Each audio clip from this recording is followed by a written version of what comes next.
pass it across to our New South Wales representative, Mr. Michael MacQuillan. I'll let you go from here, Michael. The stage is yours. Thank you, Matt. I do feel a little privileged in the circle of people on the MDRT group. I mean, there's some fantastic people who do a great job. So we all do our little bit. I've been in the business for a long time. So what I've done is a little bit different.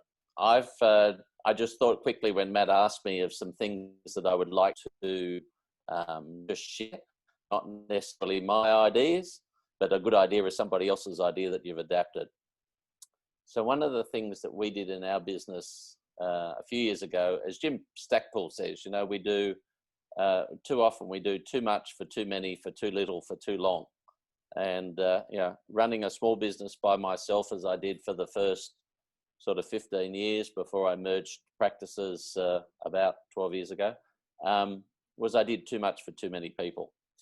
So we chose to, in our business here at Priority Advisory Group, we chose to reaffirm our value proposition with clients and ensure that the right clients paid the right price for the right advice and services that they got. And this is nothing new to you guys at MDRT and girls.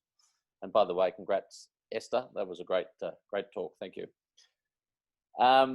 So 3 or 4 years ago, we embarked on this process. It's nothing new that financial advisors have not done, but we embarked on a project to standardize our advice fees so that of what our clients pay. So we engaged an external specialist who we knew to come and crunch the numbers, review all the advice fees that our clients paid. And obviously we discussed, well, we knew there were some who paid fixed dollar fees. There were some who paid percentage fees for advice. Some paid a hybrid mix, and many similar clients with similar complexity and similar size of needs and portfolios looked after pay different fees. So it was a real awakening. As a result of that, our preference was to build a 3-tiered fee model of so much per month in dollars, which resulted when we went through the exercise, which we put a time pressure on it. We did it in 6 months.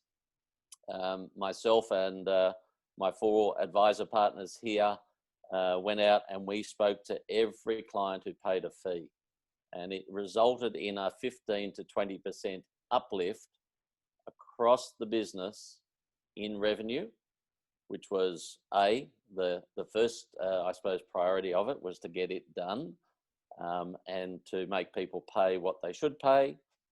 There were a few that went down, not many, but it was the hard conversations we had with clients, especially if they'd been long-term clients, to say that, you know, the fee, we love them, but the fees that they're paying just don't cover what we're doing, and there's going to be a change.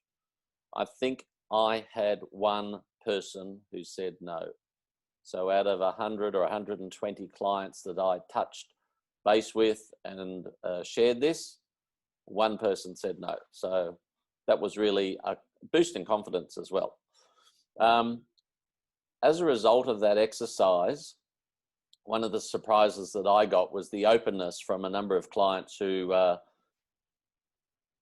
realized that they could do more, or we could do more for them without them incurring a massive extra cost. And I suppose that's the model, or goes against the model of where you charge a percentage of assets, that the more money I give my advisor, the more he's going to charge me to do pretty much the same thing. So they started asking us to give advice on other assets that they had. Some of those did result in more fees, of course, but for a number of them, they fitted into the package that they were slotted into. And we were pretty hard and fast about that, that if anybody, any advisor or any client wanted to question why they were paying so much, I think the best line we were able to, we had to, you know, the chief partner here, Larry, get him to sign off on it, and he didn't give too much.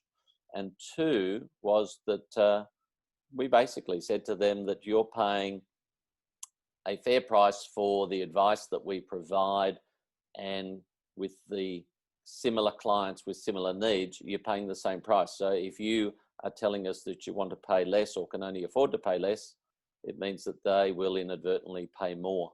So I thought that was a good giveaway, a good takeaway.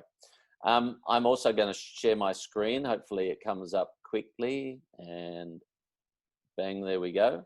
So the second thing I want to talk about is this tool. And it's not unique to me, but I mean, I did build this and develop it, and I use it regularly. But I think it's one of the better ideas that I've implemented over many years, because it allows for a good client discussion about their total asset allocation, not just the money that we look after. So if we were just looking after their super and their pension fund, you know, it would be an amount of X, and it would come up with a pie chart, which is the same pie chart that would come up in their statement of advice. And the clients would just run with it.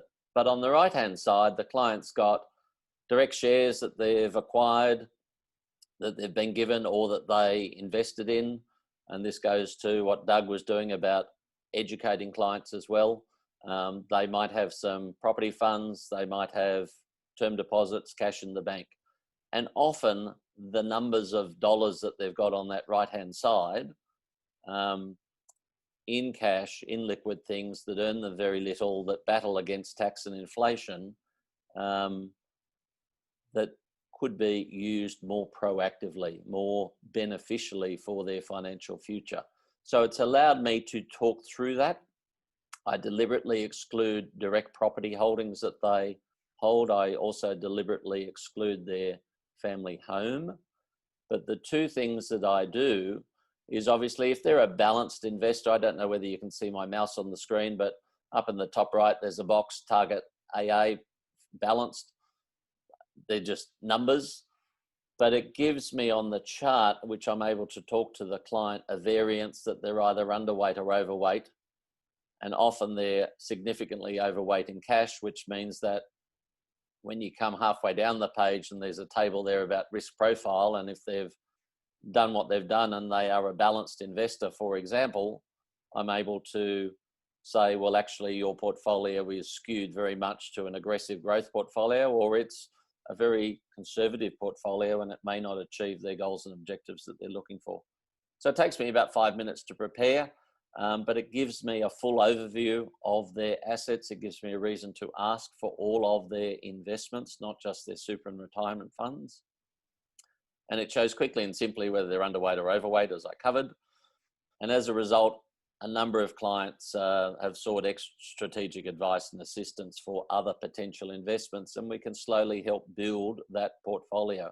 So a bit like Doug said earlier, don't jump straight in with the scuba gear. For some of them, it is to go swimming first or paddling, and slowly build up some of those. So it comes with risks, but I have used that chart for a while. And so I'm going to turn that off and come back to everyone. The third idea that I quickly jotted down was, when talking with clients and prospects, I do talk about the legal obligations and implications of what I'm doing and what they're doing. And I do talk strongly about the confidentiality of all information shared, because sometimes I think they miss that. And, you know, by zeroing in on that, it helps me and our team to ensure that they understand, and I make sure that they do say yes, and that I get them to repeat it back to me. And the other thing that I often say to them is that the ideas and opportunities that I'm sharing with them are nothing different that I wouldn't do myself, or that I wouldn't recommend to my parents and friends. And I just look at a lot of the portfolios we put together for clients and the team here, and you look at their parents if you're dealing with them, and you look at yourself, they're not a lot different. So it's confidence, I think, we get from that. And the last idea I had was number 4, and as I've headed it, it's as I head towards the exits. But COVID-19 has been a blessing in disguise for some. It's to help us deal with some of the smaller clients we got. It's forced us to use technology better. And so by using Zoom, it saves both of us time and money to meet and discuss needs and objectives, and allows us to review their portfolio a lot more efficiently than we used to. And as I've said to a couple of my team here, some of those meetings go for half the time that they would have gone if you sat face to face at the table with a coffee and then you add in travel time.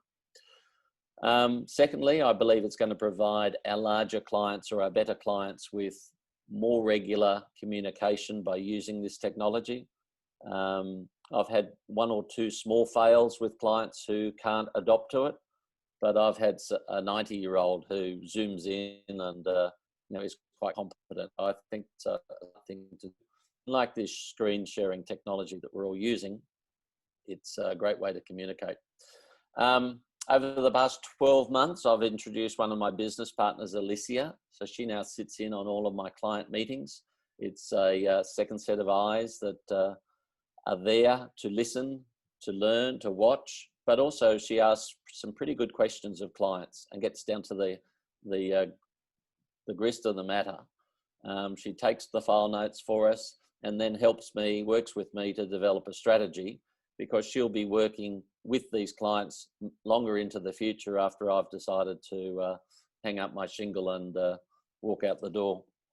So it allows me to focus on strategy and services we can provide while Alicia gets to know the clients better, develop relationships for the client. They can meet another member of the team. They deal with a number of us here, so that when I do step back, that they remain connected and our long-term clients continue to get benefit. So Matt, thank you for the opportunity to talk. I don't know that was in tune with what you thought, but they were the quick ideas that came to me.